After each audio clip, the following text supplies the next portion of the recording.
Today, as I record this, it is the last day of summer. That little sweet pea in my path. And it's time to start thinking about what lies ahead while still enjoying and waiting for some things, like I am waiting for my artichoke flower, which should arrive any day now.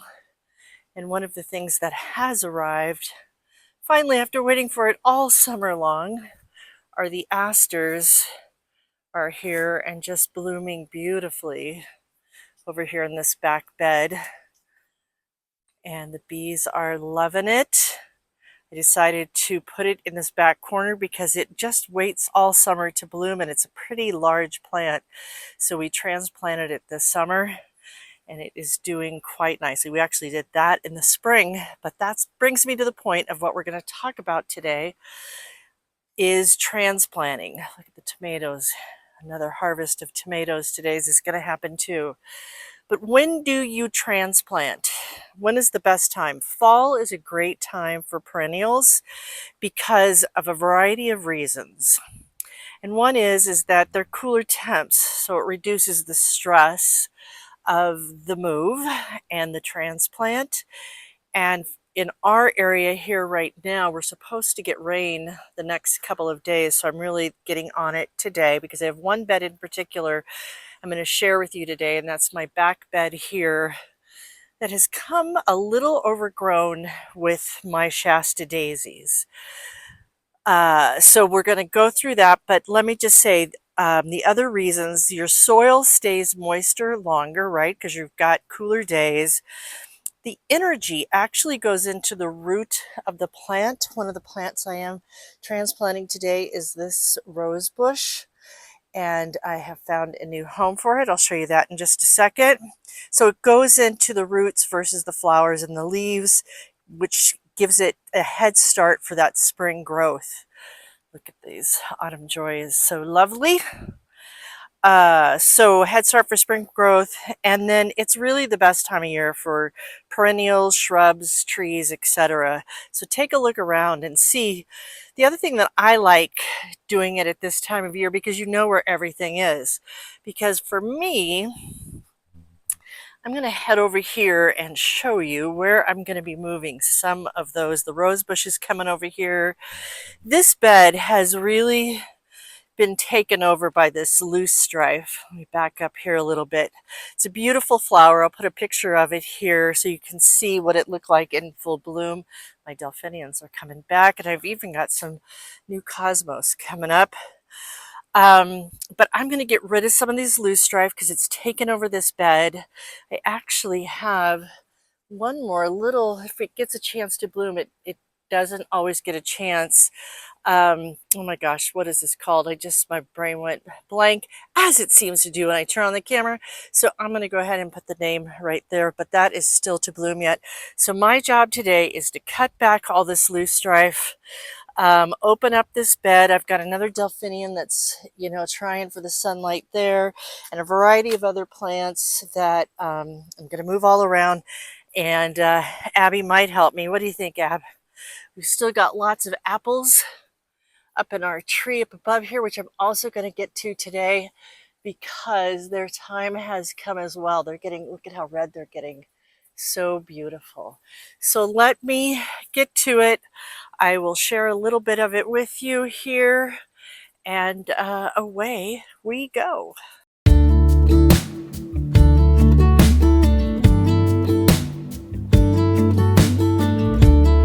Hey, I've been dreaming about you.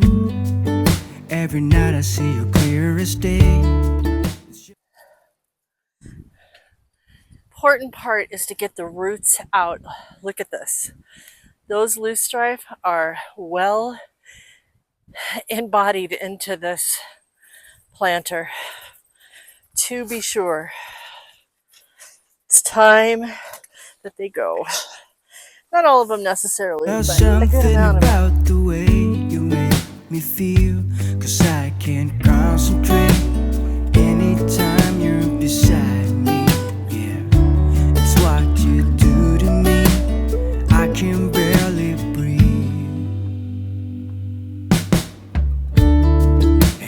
thinking about you and all the words that I'm gonna say the next time that I see your pretty face. 'Cause I can concentrate anytime you're beside me. Yeah, it's what you do to me. I can barely breathe. Okay, so after much yanking, digging, pulling, I do have a nice sized hole in here for my rose bush to come into. I tell you, at some point during all of this, I thought of pulling out all the loose strife altogether because the roots from it are unbelievable. But I'm going to leave a little bit, keep an eye on it in the spring. That's something I didn't do. And it's like with anything, if you keep control on it, you can do it. So I'm going to put a little compost in the bottom of this, and away we go. All right, here comes the compost. Put a good amount in there and move this hellebores. It's going to be neighbors to this hellebores and this mantle. And yeah, give it lots of that as I continue to find. I mean, look at all these roots. You can just see them in here. But yeah, I think they'll be okay. I might get one more pull out. But there is the compost. Getting to the end of our compost for the season. We had a nice amount that we got. But all right, let's go get the rose bush. All right, so next up, we've got this rose bush. And this rose bush has been in here for quite a number of years, so I have no idea how big the root of it is, the root ball of it. I am not a big rose bush person, I will tell you that. This is one of two, right? Yeah, two rose bushes I have in my entire, I have one over across the way in one bed and this one, and that's it. I'm just not a big fan of rose bushes. I think it comes like trauma from childhood, having to weed my mother's rose bushes as a child. I don't know, but I've got my big thick gloves on, and there's Shasta daisies all around it because I started with one plant and they have taken over this entire area. So I'm also going to take this out. I'm going to take at least the Shasta daisies up to about right here, leave the rest because I also have some poppies in here and I don't want to, disturb them. But that's why it's good to do it when you can at this time of year because you know what's there and what's not, with the exception of the poppies, which have been gone for a very long time. All right, so here we go. It's going to be quite a process, to be sure. Get all the ornamentals, the sprinklers. That's one thing I have to watch out for is sprinkler lines, so I don't get my irrigation guy mad at me for pulling anything up. And I can tell you right now, already it's not going to be an easy go. Here we go.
Well, this rose bush has proved to be quite a beast. I've had to call in the troops to help me out because I just can't get it. It's got such a deep root. I cannot even believe it. But we will keep trying.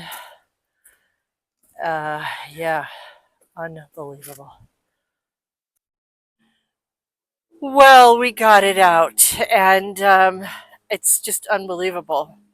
what has happened in this bed, the deep roots. There were bricks and rocks, and you say, oh, that was in there a few years. It probably has been in there for 20 years, that rose bush. So let me show you where it is now. It's over here hanging out on the picnic table.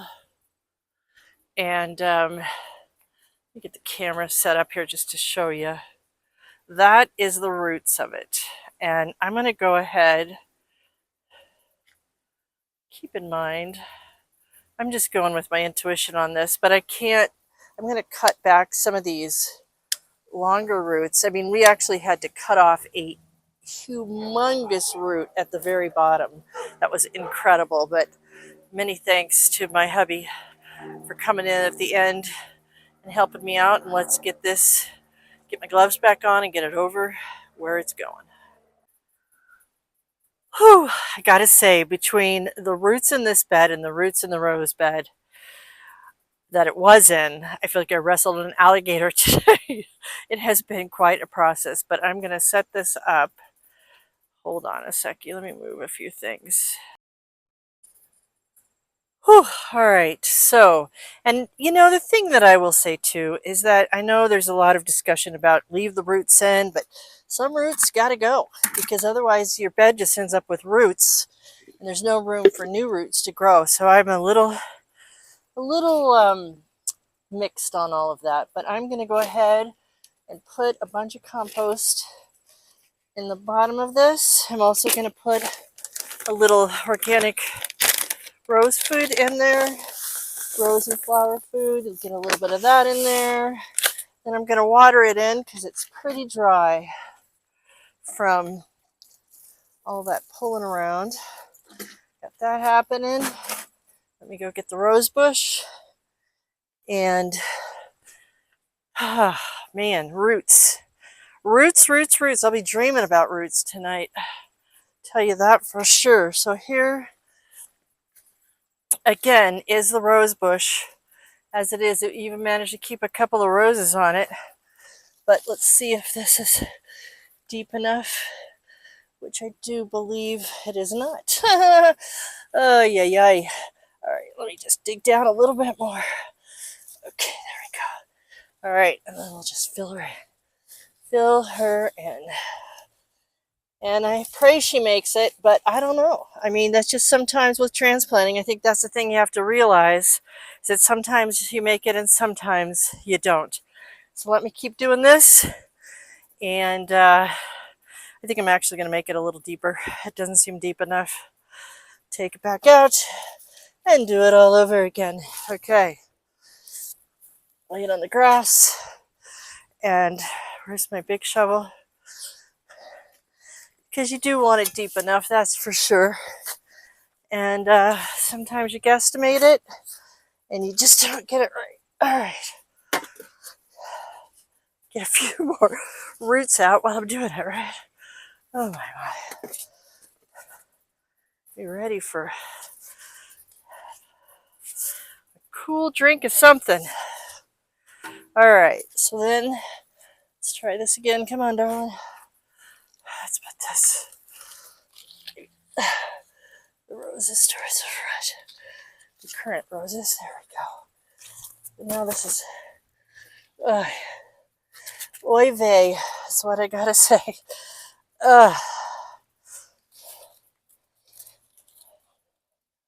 Yeah, still not enough. Come on, darling. Let's go.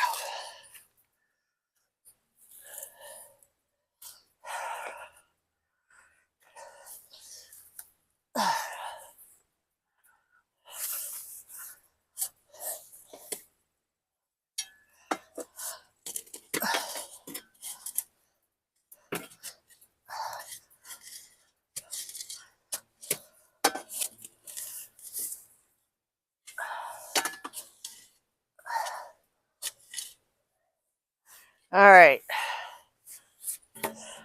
That should do it.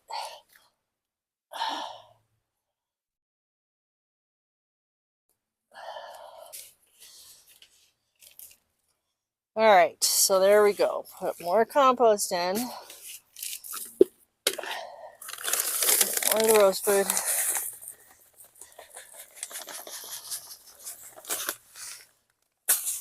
Water it down. And see if she likes it this way. Okay. All right. There we go. And I'll tell you, the thing with transplanting, just like any other type of gardening feat, sometimes it's a success and sometimes it is not. But what I do know is that I'm already happier with it over here.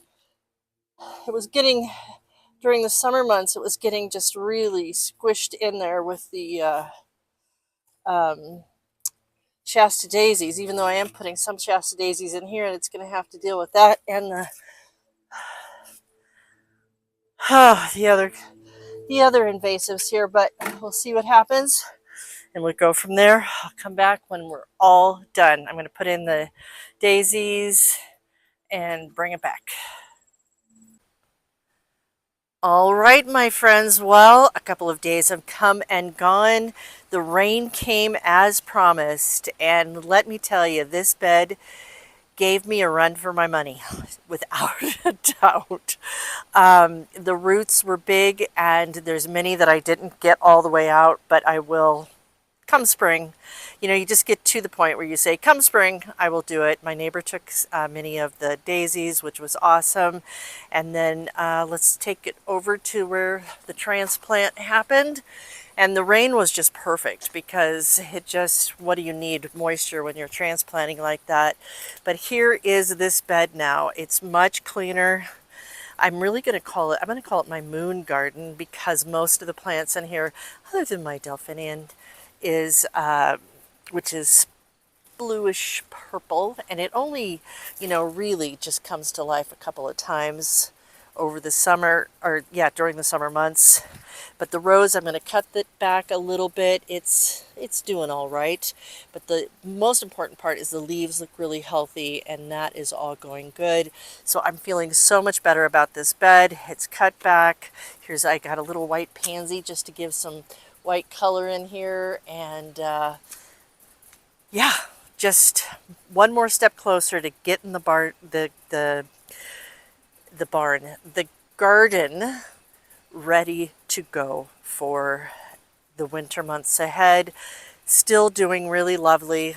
As I look at it all, the trees have really started to change as well, but remember, my friends, most important of all is to plant often, even if it's a transplant, and to do it with love. I'll see you next time. Again, thank you for joining us here on the Grow You Girl channel. Please subscribe, help us grow our channel, and check out the other videos that we have on a wide range of things going on here in the garden. Leave your comments and become a part of our community. So glad that you're here.